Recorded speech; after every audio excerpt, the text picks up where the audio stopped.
Hello and welcome to The Drum. I'm Steve Cannane. Coming up, why the WikiLeaks cables describe Russia as a virtual mafia state. Australia's bid for the World Cup goes back to the 80s. And could the right to remain silent become a thing of the past? Our panel tonight, Annabel Crabb, Chief Political Writer with ABC Online, Joe Hildebrand from the Daily Telegraph and Leigh from Lateline. The latest WikiLeaks dump gives an alarming insight into just how far organised crime has penetrated the Russian state. Cables published in the Guardian newspaper reveal the assessment of a Spanish judge based on wiretaps that the country has become a virtual mafia state. Prime Minister Vladimir Putin has condemned the revelations as slanderous, even claiming he's the victim of a conspiracy. Some experts believe that somebody is deceiving WikiLeaks, their reputation being undermined, to use them for their own political purposes later on. That's one of the possibilities there, and that's the opinion of the experts. Meanwhile, the pressure continues to mount on WikiLeaks founder Julian Assange. He remains in hiding, with a spokesman saying he fears for his life. And in the meantime, Amazon has booted WikiLeaks off their US servers.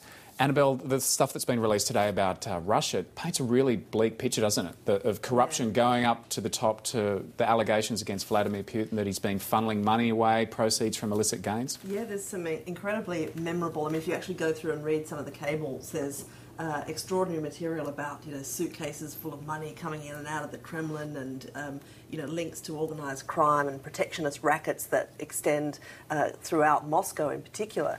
And the interesting thing about this particular document dump, and let's keep in mind that this whole WikiLeaks, hundreds of thousands of documents are they're becoming like this weird advent calendar, aren't they? Every day you sort of open a little door and there's a new kind of great wodge of information about one country or other, and quite a lot of it so far has been about American diplomats' assessment of their host countries' approach to foreign relations and so on. This is probably the most concerted and damaging attack on the government structure of a country that we've seen so far. And I think Vladimir Putin's response just then is evidence of, to date, the response at kind of the political level has been a little bit sort of, well, our friendships do survive the fact that you've just called me a philandering, but this isn't based on that kind of gossip. This is based on that Spanish prosecutor, Jose Gonzalez, who's been looking at corruption from Russian mafia in Spain, and he's been going through wiretaps, and this is real evidence-based stuff he's getting into, isn't it? Yeah, and I think that explains the obvious discomfiture of the Russian bid. Here's my conspiracy theory, but just by the way, is it possible that Julian Assange is using this treasure trove of documents to pick off other World Cup bidders one by one? Because maybe he's more of an Aussie. Are you suggesting he's on the payroll of Frank Lowy? Maybe he's not a traitor at all. No, so he's not doing a very good job of it. No, okay, but that's traditional in World Cup bids to kind of cover up. Well, Joe, given that there's these allegations of FIFA executives taking bribes, and there's a whole lot of allegations of Russians being prepared to offer bribes, surely 2018 is looking good for Russia right now. I think it's looking terrific, and I like the style of this guy, I have to say.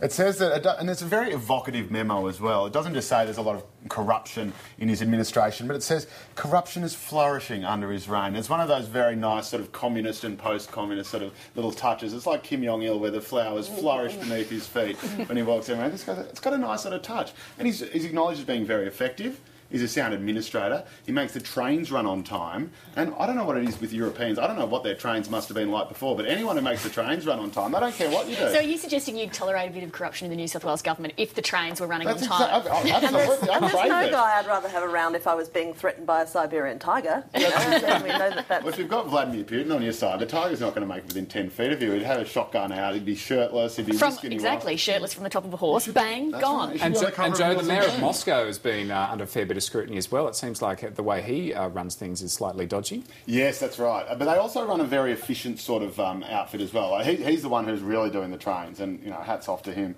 But basically, if you don't pay your protection money, if you're a shopkeeper or a cafe owner, you get a little visit from the sanitation department or the fire department, and this is all about service delivery. It's terrific. All you have to do is not pay your money. And then you get your house burned down for free.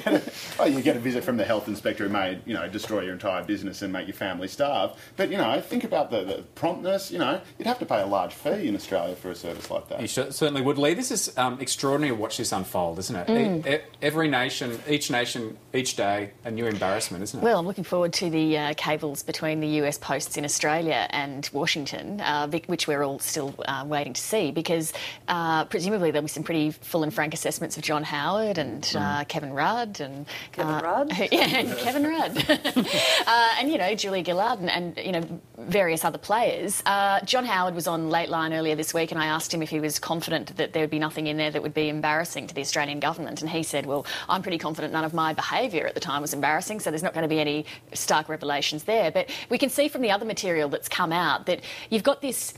I guess it's always been the case with diplomacy. There's the public face of diplomacy and there's the private advice. And as a diplomat, you are paid to go to countries and further relations with them on behalf of your country. And you're also paid, your parallel role is to go back to your own country and tell them what's actually going on. And be incredibly rude about it. Exactly, and be incredibly blunt. Here's what's actually happening. And so that's what we're seeing here. And I think the reason it's so interesting is because we only ever see the public face of, well, yes, we're all completely in agreement on Afghanistan and we're not asking for more troops. It's up to the Australian government what they want to do. And then privately, the message is often quite different. But it's interesting, isn't it, that the approach the Australian government seems to be taking to all of this, and if you listen to Robert McClelland's advice on this, he's kind of drawing a really clear distinction between the kind of diplomatic gossip and reflections on leaders that he says is merely embarrassing. He's quite happy to have that stuff out. He's just said, well, we've got to let it go. The stuff that he's talking to editors about, the sort of stuff that he wants media organisations to exercise self-censorship on, is the strategic sort of ASIO-type material. Well, I think there's a clear difference between, say, the Russian material that's come out and then just assessments of Silvio Berlusconi as a vain guy who stays out too late and doesn't get enough rest. There's which came as a huge shock to me. Who would have thought? Isn't that the whole problem at the crux of this dilemma with WikiLeaks, which is that they haven't shown any actual judgment, they haven't shown any sort of journalistic discretion. Obviously, that's a pretty nebulous beast. But we are always saying to governments, look, you can trust us, you've got to be more open with us, we're responsible, we will, exercise some prudence in when we report things, particularly in terms of national security. And WikiLeaks has just gone out, hell for leather and just says, here's all of it, we don't care if it's embarrassing, we don't care if it's dangerous, just put it all out there. But my understanding on this one is that they did show a whole lot of them relating to the US to the Department of State to make sure that they weren't going to put people's lives at risk. So on this case, and also the Pentagon has said that there's no evidence the last dump of the Iraqi ones and the Afghanistan intelligence reports led to anybody being killed, like the implication that was being made at the time. I think there's two schools of thought on that. And also I think what WikiLeaks is saying, it's quite a clever PR play, so saying, hey, we went to the State Department and said we'll go through all of this with you and you can tell us what's dangerous and what's not. That obviously no government department is going to put the resources into how many documents was it? Million, 250,000 cables. 250,000 they released, and then I think there was something in a million or in the millions that they had. No government department could possibly do that. And no government department is going to cooperate with someone that they perceive as possibly a criminal organisation. I mean, they're not going to sit down. That's just unrealistic. And plus, I think also, it's not like Julian Assange is just a pure guy putting out information out there. He has admitted he has an agenda. He's got an agenda. He absolutely has an agenda. There was a grab of him on Lateline earlier in the week saying, in terms of explaining his motives, I'm a combative guy and I like to crush bastards. I mean, what does that even mean? We know he's quite anti-American. He thinks that the reach of US power is evil and the way they exercise their power is evil. So he is a guy with a clear agenda.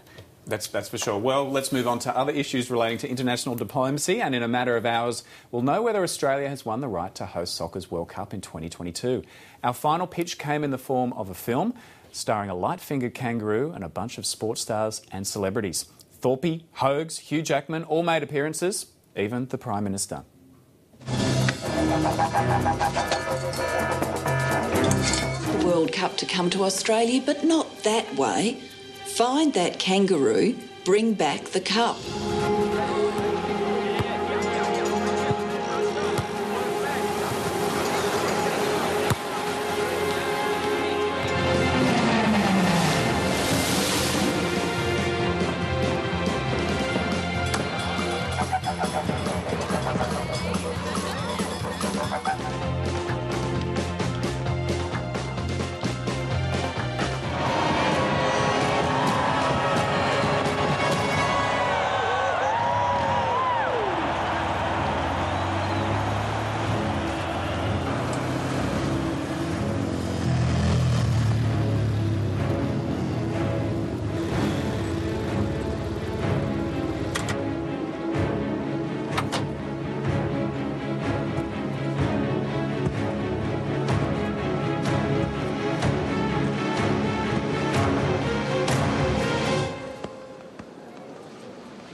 Joe, you sold on that pitch?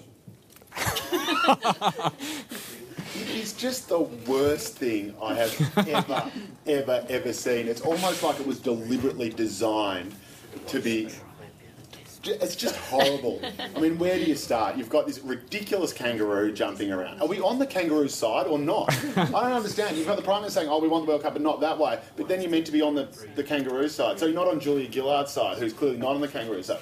Then Surely the theme of thievery will resonate with FIFA, though. That's Look, we want to speak to him on their level. Then the kangaroo gets caught by Paul Hogan, who the Australian government is still trying to prosecute for tax evasion. The case has been dropped and now we sort of the Crime Commission case has been dropped. The tax office, I believe, is still going after him. A few weeks ago, we weren't letting him leave the country. Then we're saying, look, Paul, I know we're trying to put you in jail and stuff, but would you mind doing this one little favour for us? just suit up one more time. Oh, Just waiting for Paul Hogan to say, that's not a cup. Leigh, what did you make of the kangaroo? My favourite touch was the arrival of the John Williams-esque music, and the sort of pounding timpani like your heartbeat.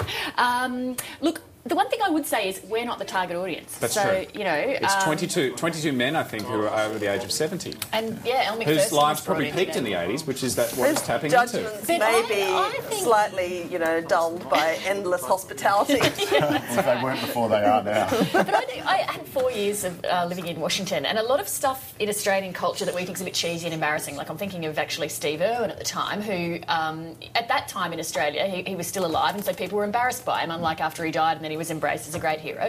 In the United States, people thought he was absolutely fantastic. If ever anyone picked my accent as Australian, I would say, "How do you know?" And they'd say, "Steve Irwin, that crocodile guy, he's awesome." And that snake you're holding. That snake you're holding, girl. So I think sometimes things that we're a bit cringy about, people overseas think, "Oh, those Aussies, aren't they great?" Da-di-da-di-da. So that Particularly if they're